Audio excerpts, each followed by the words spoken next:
From the First Coast News Weather Team, certified by Weather Rate, sponsored by AC Designs. We've got dry skies out there this evening, but it certainly doesn't feel the most comfortable. Temperatures earlier this afternoon were back into the low 90s, and it is still very muggy, very humid, and winds are relatively calm out there. So the combination really of the high dew points, the mugginess, and those calm winds, that's going to allow for at least some patchy fog to develop overnight tonight. So keep that in mind as you're waking up and heading out the door tomorrow morning, especially if you live out across southeast Georgia. So the Okefenokee all the way up to Pierce and Brantley County, Waycross, and then down towards Brunswick. So Glenn, Camden counties really have that best chance to see some of that patchy fog beginning to develop out there in some areas. So again, this is primarily going to be between about 4 a.m. and about 8 a.m. Once the sun comes up, a lot of that fog begins to really just kind of break up and lift. So it will really just be an early morning commute thing to keep in mind if you are an early riser. Otherwise, though, tomorrow's going to be almost a rinse and repeat forecast of what we saw here today. Temperatures in the upper 80s, if not already to near 90 degrees by lunchtime. Best chance to maybe see an isolated downpour very quickly will really be between about noon and 3 to 4 p.m. tomorrow afternoon. So easterly flow continues on through again.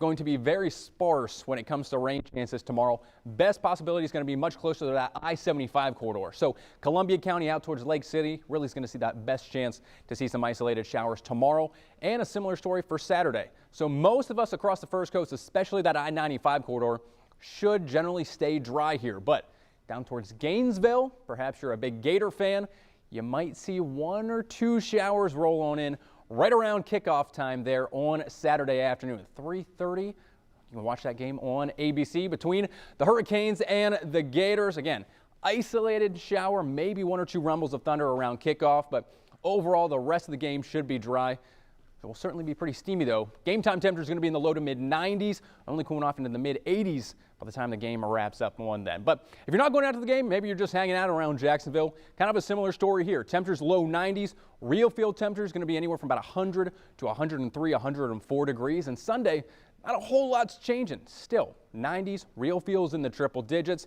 You have a little bit of a breeze to try and cool you off, but overall still very hot and very humid.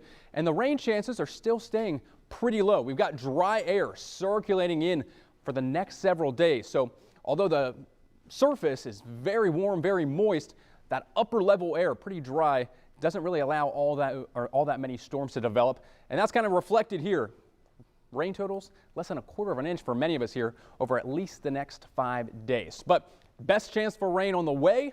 That'll be a cold front working its way southward through the weekend that will eventually reach us by next Tuesday and Wednesday, setting up a little bit more of a rainy pattern there for the second half of next week. Now, quick update on the tropics. 2 waves that we are monitoring here. No tropical concerns for the weekend, but this wave just to the east of the Lesser Antilles, we will continue to watch that as it moves westward towards the Lesser Antilles over the weekend and eventually into the eastern Caribbean Sea, potentially by next Monday on Labor Day.